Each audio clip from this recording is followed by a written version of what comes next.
السلام علیکم ورحمۃ اللہ وبرکاتہ۔ آج کا ٹاپک نہایت ہی حساس ہے۔ آج کے اس مصروف اور ہنگامہ خیز دور میں ہم میں سے بہت سے لوگ ذہنی دباؤ، پریشانی اور ڈپریشن کا شکار ہو جاتے ہیں۔ لیکن سوال یہ ہے کہ ان حالات کا اسلامی طریقے سے کیسے مقابلہ کیا جا سکتا ہے؟ اسلام ہمیں ہر مشکل کے لیے رہنمائی فراہم کرتا ہے، چاہے وہ ہمارے روحانی معاملات ہوں یا ذہنی سکون کی تلاش ہو یا دلی اور قلبی سکون کی تلاش ہو۔ کیا آپ جانتے ہیں کہ قرآن و سنت میں ہمیں ایسے گہرے اور پرسکون اصول ملتے ہیں جو ہماری زندگیوں کو سنوار سکتے ہیں؟ اس ویڈیو میں ہم اسلامی طریقوں پر بات کریں گے جو ہمیں نہ صرف پریشانی اور ڈپریشن سے نکال سکتے ہیں بلکہ ہماری زندگی میں خوشی اور سکون بھی لا سکتے ہیں۔ یہ وہ اصول ہیں جو ہمارے ایمان کو مضبوط اور دلوں کو مطمئن کر دیتے ہیں۔ تو آئیے ان قیمتی تعلیمات کو سمجھیں اور اپنی زندگیوں میں شامل کریں تاکہ ہم اپنی مشکلات کا سامنا اسلامی طریقے سے کر سکیں۔ ویڈیو کے آخر تک ہمارے ساتھ رہیں اور ان اہم نصیحتوں کو جاننے کا موقع حاصل کریں جو آپ کی زندگی کو بدل سکتے ہیں۔ سب سے پہلی چیز ایمان کی مضبوطی اور اللہ پر توکل۔ سب سے پہلا اور بنیادی اصول اہل ایمان کے لیے یہ ہے کہ اللہ کی ذات عالی پر مکمل بھروسہ رکھیں۔ جب ہم ایمان کی مضبوطی کے ساتھ اللہ پر توکل کرتے ہیں تو ہمارے دل سے خوف، ہراس اور بے چینی، ڈپریشن خود بخود نکل جاتا ہے۔ اللہ تعالیٰ نے قرآن مجید میں فرمایا، اعوذ باللہ من الشیطان الرجیم، الا بذکر اللہ تطمئن القلوب، کہ بے شک اللہ کے ذکر سے ہی دلوں کو سکون ملتا ہے۔ اس آیت میں ہمیں ایک واضح اور صاف پیغام دیا گیا ہے کہ اللہ کا ذکر ہمارے دلوں کو اطمینان بخشتا ہے۔ دوسری چیز نماز اور دعا کی طاقت ہے۔ نماز اور دعا کو اپنی زندگی کا حصہ بنائیں۔ نماز ہمارے لیے سکون کا ایک ذریعہ ہے۔ جب ہم نماز ادا کرتے ہیں تو ہم اپنے خالق کے سامنے جھکتے ہیں اور اپنے دل کی تمام باتیں اس کے سامنے رکھتے ہیں۔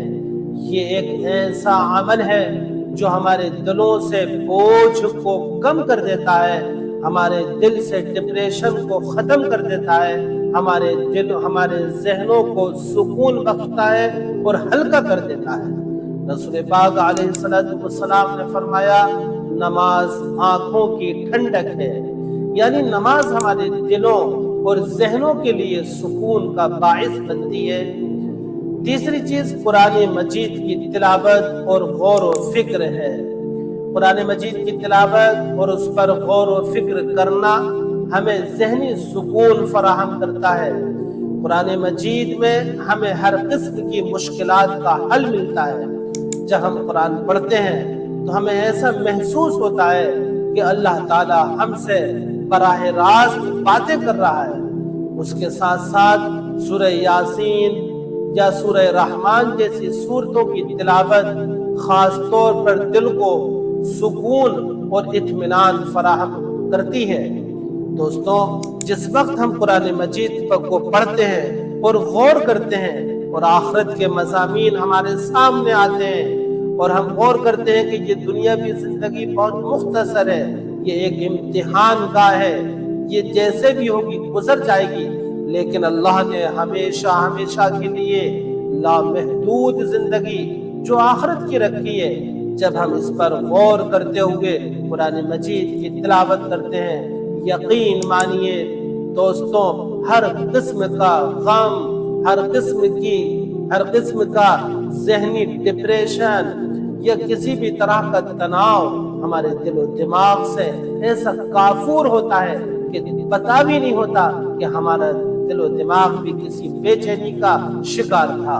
چوتھی بات، ہمارے ڈپریشن کو ختم کرنے کے لیے قدرتی مناظر کا نظارہ اور اللہ کی تخلیق پر غور ہے۔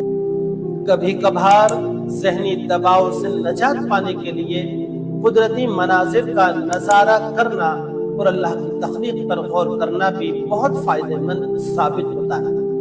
یہ عمل ہمیں یہ یاد دلاتا ہے کہ ہم اللہ کی وسیع کائنات کا ایک چھوٹا سا حصہ ہے اور اللہ کی رحمت ہر چیز پر حاوی ہے۔ پانچویں بات، ذہنی دباؤ اور ڈپریشن سے نکلنے کے لیے اچھی صحبت اور مثبت پوزیٹو سوچ بہت ضروری ہے۔ دوستوں، اچھی صحبت اور مثبت سوچ بھی ہماری زندگی پر مثبت اثرات ڈالتی ہے۔ نیک اور مثبت لوگوں کے ساتھ وقت گزارنا اور منفی سوچوں سے دور رہنا ہمیں ذہنی دباؤ سے نجات دلانے میں مددگار ثابت ہوتا ہے۔ رسول پاک علیہ السلام نے فرمایا ہے، آدمی اپنے دوست کے دین پر ہوتا ہے، لہٰذا تم دیکھو کہ تم کس کے ساتھ دوستی کر رہے ہو۔ یعنی ہمیں اپنی صحبت اور ماحول کو بہتر بنانے کے لیے چاہیے کہ ہم اچھے دوستوں کی صحبت اختیار کریں، جن کے اندر اچھی سوچ ہوتی ہے، اچھی فکر ہوتی ہے، کچھ کرنے کا جذبہ ہوتا ہے، پریشانیوں سے، مشکلات سے لڑنے کی ہمت اور طاقت ہوتی ہے، جو اپنے اندر بلند حوصلے رکھتے ہیں۔ ایسے لوگوں کی اگر ہم صحبت میں بیٹھتے ہیں تو بلا شبہ ہمارے دل و دماغ میں بھی وہی خیالات پنپتے ہیں، ہمارا دل و دماغ ویسا ہی مضبوط ہوتا ہے۔ اس کے بالمقابل اگر ہم پست خیال لوگوں کے ساتھ میں، ذرا سے میں ڈر جانے والوں کے ساتھ میں، ذرا سی مشکلات پر ہائے وویلا مچانے والوں کے ساتھ میں، یا اللہ کی نعمتوں کا شکوہ گلہ اور شکوہ کرنے والوں کے ساتھ میں رہیں گے تو یقیناً ہم ذہنی دباؤ کا اور ڈپریشن کا شکار ان کی وجہ سے ہم بھی کم ہمت ہوتے رہیں گے۔ دوستو، یہ بات بہت اہم ہے۔ ایسے دوستوں سے، ایسے ساتھیوں سے، ایسے لوگوں کی مجلسوں سے ہمیشہ اپنے آپ کو دور رکھیں، تاکہ ہمارا دل و دماغ بھی ان کی خسیس حرکتوں سے یا ان کی خسیس حالت سے ہمارا دل و دماغ محفوظ رہ سکے۔ دوستوں، آخر میں آپ حضرات سے بصد احترام گزارش کروں گا کہ پریشانی اور ڈپریشن کے وقت ان اسلامی اصولوں کو اپنائیں اور اللہ کی رحمت پر کامل بھروسہ رکھیں۔ یاد رکھیں، ہر مشکل کے بعد اللہ نے آسانی رکھی ہے۔ اللہ تعالیٰ سے دعا ہے کہ وہ ہمیں اپنی رحمتوں کے سائے میں رکھے اور ہماری مشکلات کو دور کرے۔ اگر آپ کو یہ ویڈیو پسند آئی ہو تو اسے لائک کریں، شیئر کریں اور ہمارا چینل امن کے پیغام کو سبسکرائب کریں۔ جزاک اللہ وآخر دعوانا الحمدللہ رب العالمین۔